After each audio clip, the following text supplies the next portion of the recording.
Hello, this is your friendly Father Moss coming to you for, uh, I guess, edition number two, produced by the Wright-Patterson Air Force Base, Our Lady of Queen of Peace, uh, videographer, the famous Cherie Champagne.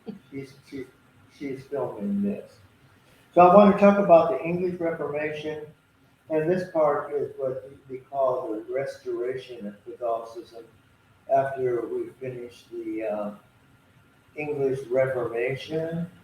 And it's like ground zero because the Protestants were so thorough in wiping out Catholicism that there was hardly anything left to be restored. But people did hang on, and there was remnants of Catholicism after the Reformation. But let's just go back over how we got there, just real fast. You know, there were Christians from the earliest days in England. You know, the folklore or the myth of King Arthur is an example of what they call the Romano Christians, the Christians before and after the time of the Roman Empire, the soldiers being in Britain for quite a long time and then were withdrawn because the Roman Empire was collapsing and they needed the soldiers elsewhere.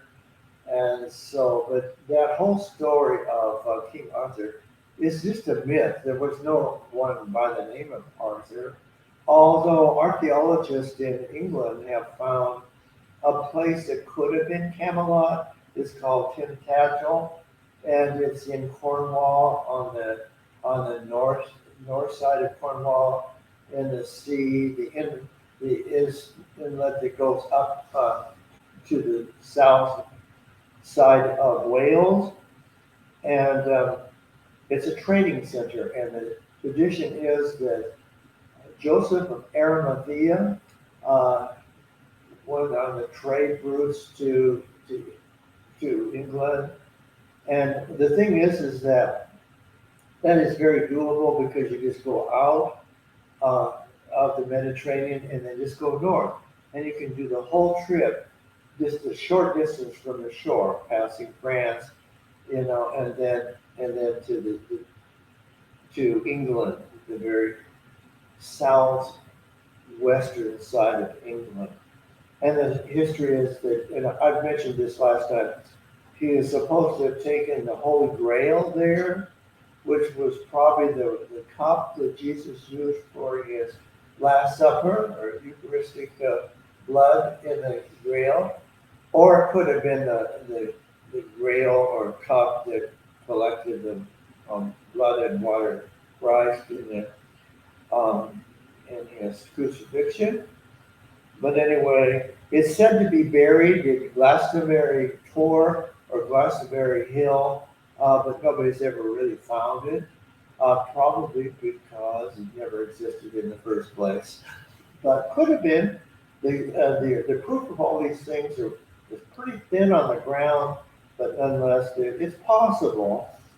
The thing is, too, that we know for sure the myth of, or the story of King Arthur being this great warrior who defeated the Anglo-Saxons, because Anglo-Saxons were coming into the eastern side of England at that time.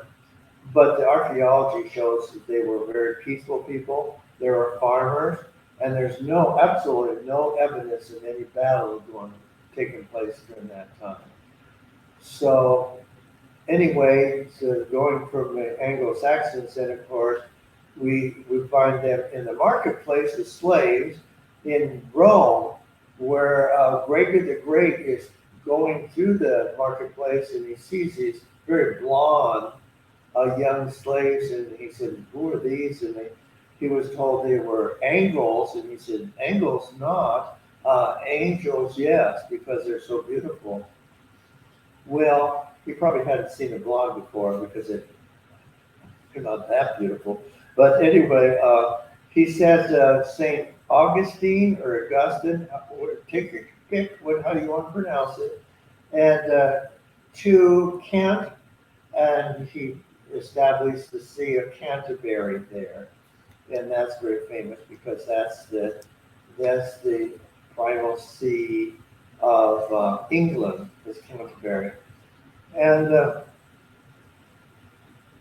and then he went with a whole bunch of monks, and they of course, in their turn, the Saxons became Christians as well. So very shortly thereafter, that all of England was Catholic, and well, they were Christian, but there wasn't anything but Catholic Christians except in Byzantium, and so and then we get after that we get the Normans coming in with William the Bastard. His name was William the Conqueror later, and I said this last time. He went to England and conquered it so he could change his name to William the Conqueror instead of William the Bastard. But that was not the kind of thing that a lot of people were born out of wedlock in those days. I mean, that was one of the major recreations, was producing children. And some of them were legitimate, some were not. And he was not, but he was a conqueror, and he was very organized. The Normans were actually from Norway originally. They were the Vikings who established themselves in northern France, what we call Normandy. And the Normans, of course, they were great churchmen, lots of Christians, but great churchmen. They were very organized churches, established monasteries, and built wonderful buildings. And so that's where you get all these wonderful Norman churches like Durham Cathedral in the north and so forth, are very much Norman project. They were also in Sicily and built beautiful churches in Sicily and in southern Italy as well. So the Normans got around, and then England was, under a different government for a while, and then everything was very, very. If you read a book by Eamon Duffy, is Aemon Duffy, Duffy, a great English scholar of the Catholic Church in England. He makes it very clear that Catholicism was very, very prevalent in England, and it was a great church. It was called the Dowry of Mary, and that was a designation that was given by Richard II, the boy king. Richard II was a teenager. There was an uprising, a revolt. They killed the chancellor, and so it was very bravely he went and conferred with the people who were rioting, and he talked them down. And he said he'd do what he could to help them. Unfortunately, when he went back to his castle, he couldn't do as much as he promised because he was in his minority, and he had regents who made a lot of decisions. So he couldn't move everybody to do what he promised to do. But he did put England, all of England, under the patronage of Mary, and it was called the Dowry of Mary. And even to this day, most of the parishes are called St. Mary's. They're no longer Catholic; they're all run by the Church of England.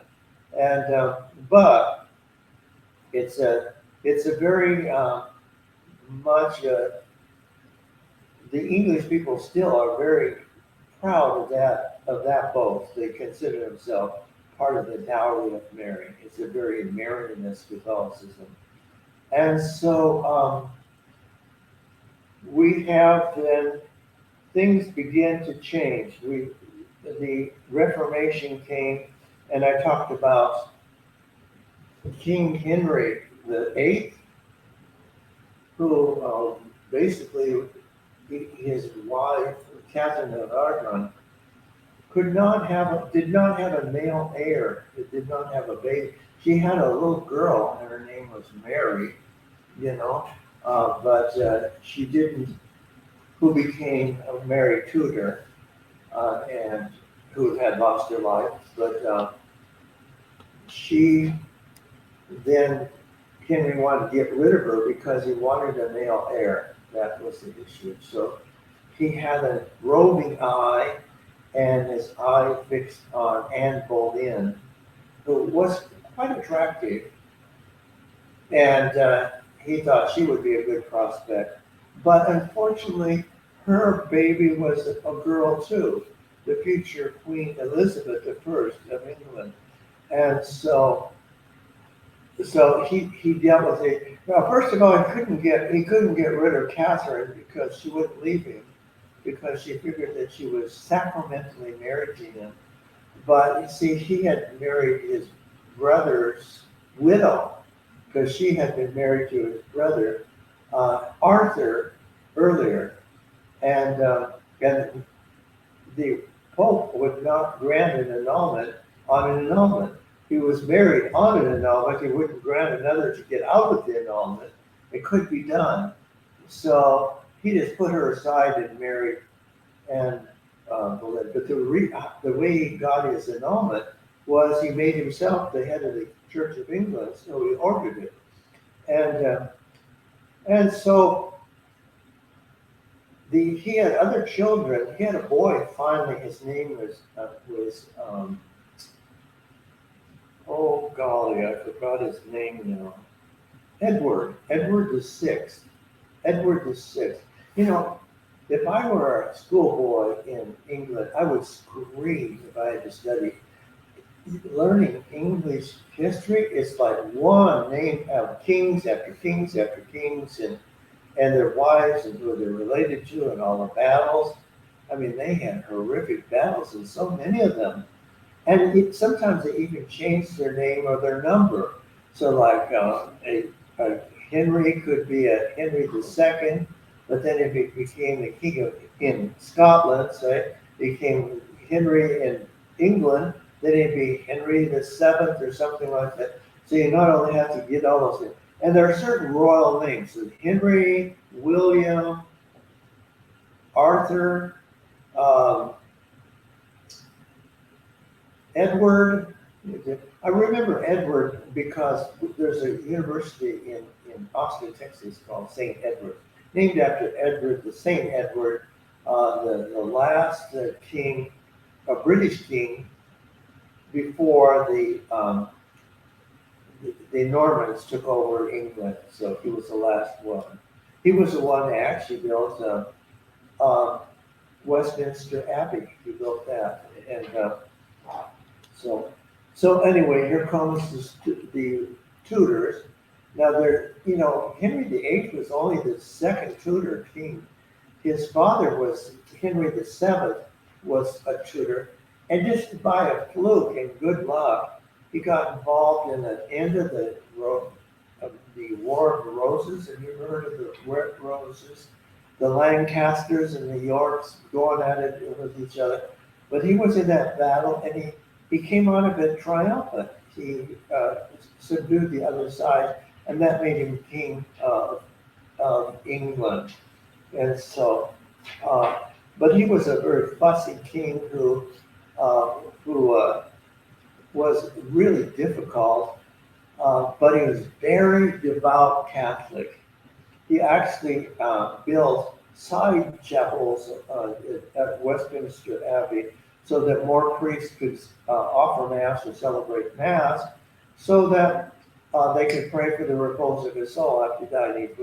He left a huge endowment for paying priests, pray.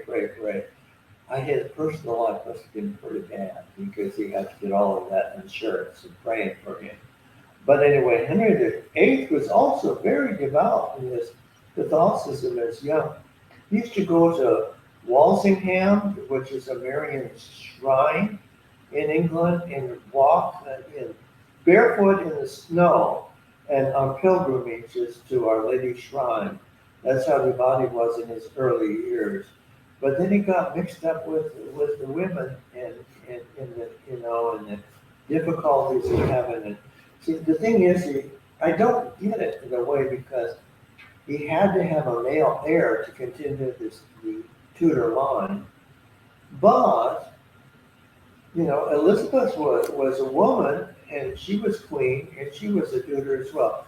So they must have changed the rules or something somewhere. I don't know. I haven't quite figured that one out. But so well, so that then they began to persecute Catholics, and starting with John Fisher, the Bishop of Rochester, and then Thomas More, he is actually chancellor, refused to buy into this thing that he could dump Catherine, and so those two were beheaded, and then the monks, the Charter House in England, in London, Charter House, they refused to buy into it, so he beheaded all of them as well, and that started him off on abolishing the monasteries. And that was a money grab because he used the wealth from those monasteries to finance his navy and to pay off all his buddies. And the Spencers are interesting. The Spencers go way back. They're even an older aristocratic family than the Windsors. And the Windsors have been around a long time. Well, actually, Queen Elizabeth is even related to Queen Victoria. So they go back, but they weren't the royal family at one time. But anyway, the thing is that Diana Spencer was pretty important aristocrat, and her family got their wealth and land from the abolition of the monasteries. Their property was former monastic property. So, but what happened was, as they began to persecute more and more people,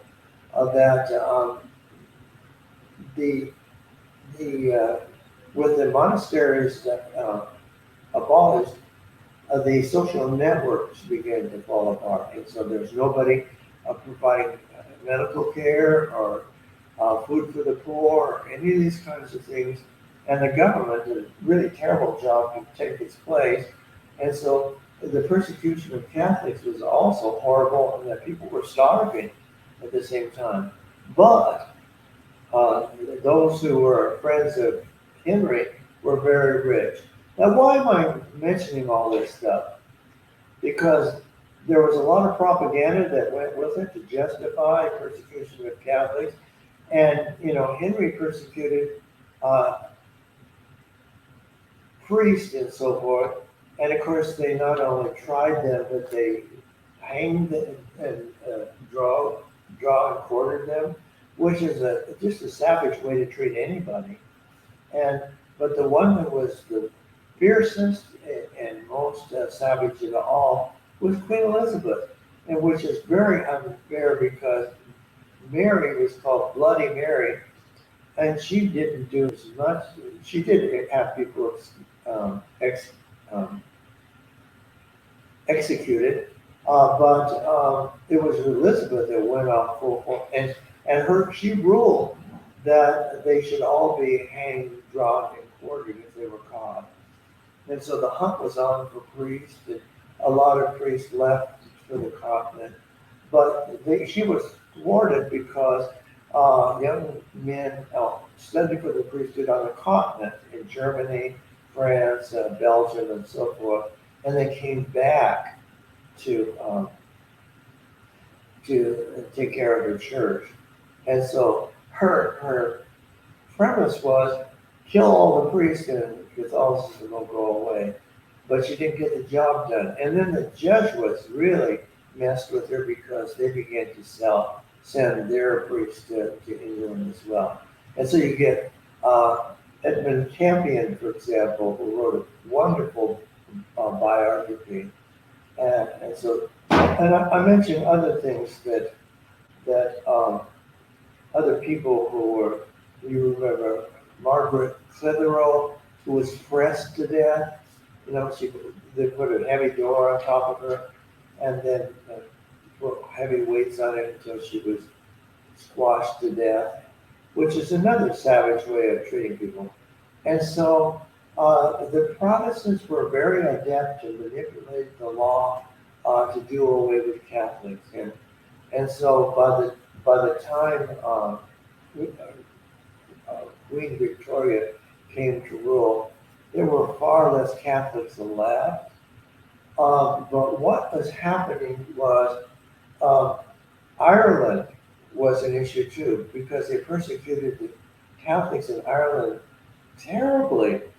They took their land away, and and the other thing is you couldn't pass property on to any heirs. You could only allow to have a certain income. They couldn't have any professions. They couldn't go to any universities. I mean, every civil right that possible was taken away from the Irish. Well, then as things went on, they began to need soldiers. And so they said, well, we never think about this some more. And so they had the Emancipation Act in 1829, which then reversed all of these anti-Catholic laws and therefore and made it legal, because the Irish were not allowed to join the military. But what set things off was the revolution in the United States. They needed soldiers to fight that war. And say, well, if we're going to get people killed, let's get the Irish to do it. And so they had the Emancipation Law. But a lot of those really draconian laws were taken off the books at that point. And so there was a certain level of freedom for Catholics then. And then a lot of priests fled France because of the revolution there. There was the terror that followed, which was just horrendous.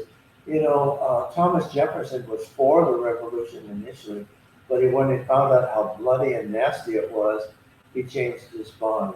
Wordsworth as well, the English poet as well, was for the. See, they were all Protestants. Which brings me to the reason, we just had the tail end of this. But when I was growing up in Wyoming, have I mentioned that I'm from Wyoming? There was a lot of anti-Catholicism at that time. It's just amazing. We're talking history. In my time, it's changed a lot.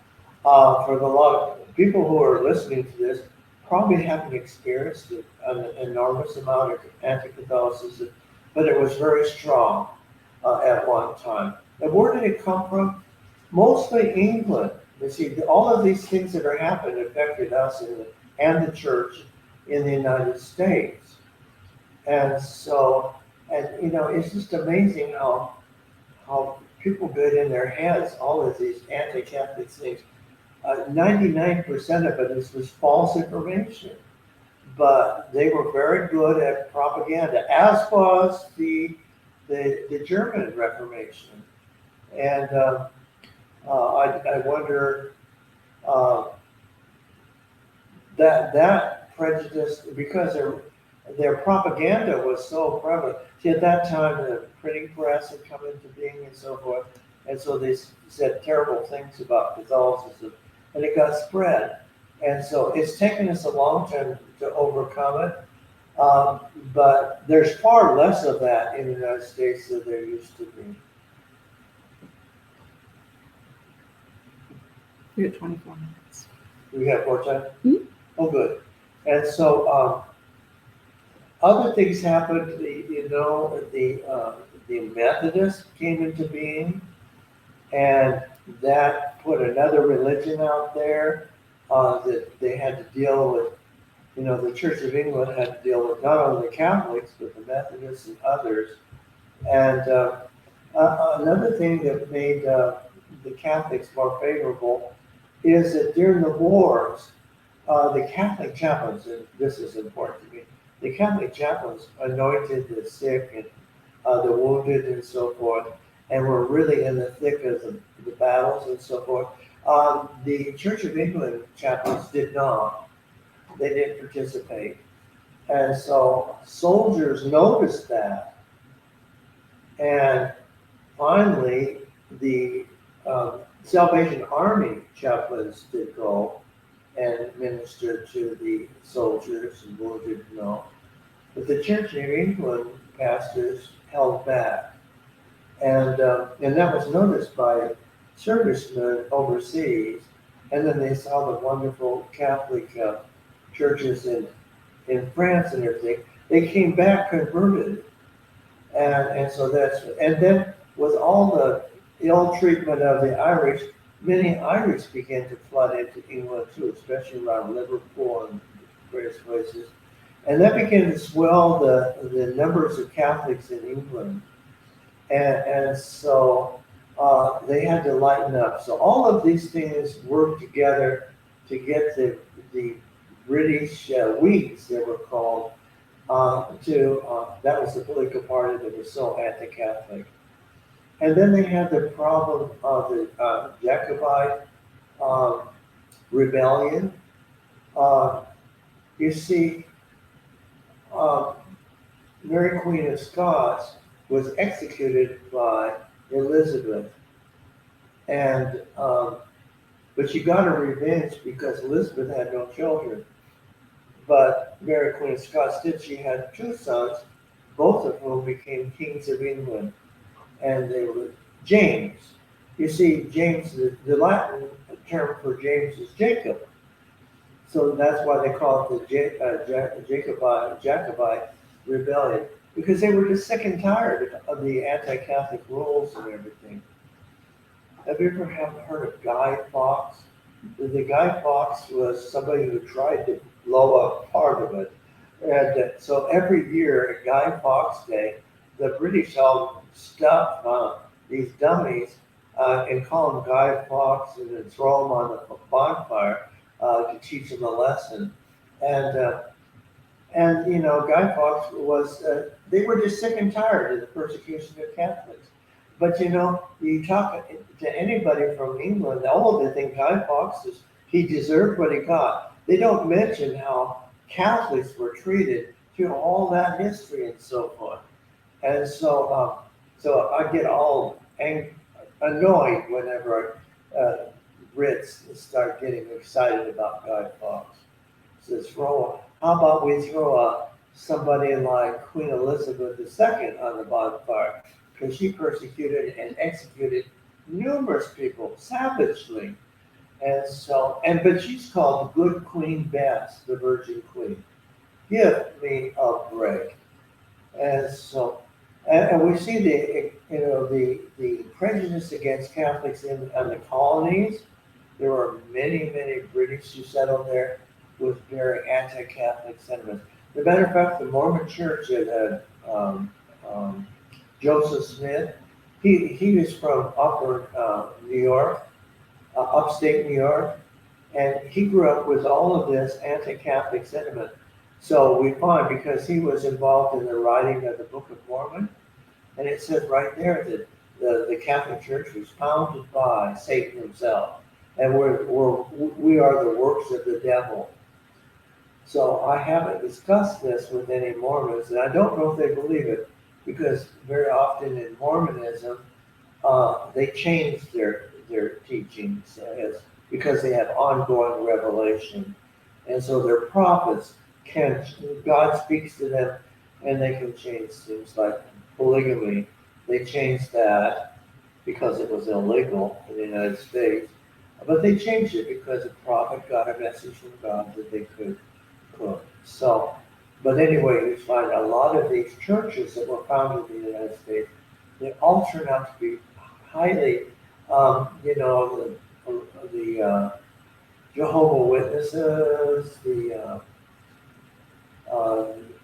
the Christian Science, all of these churches.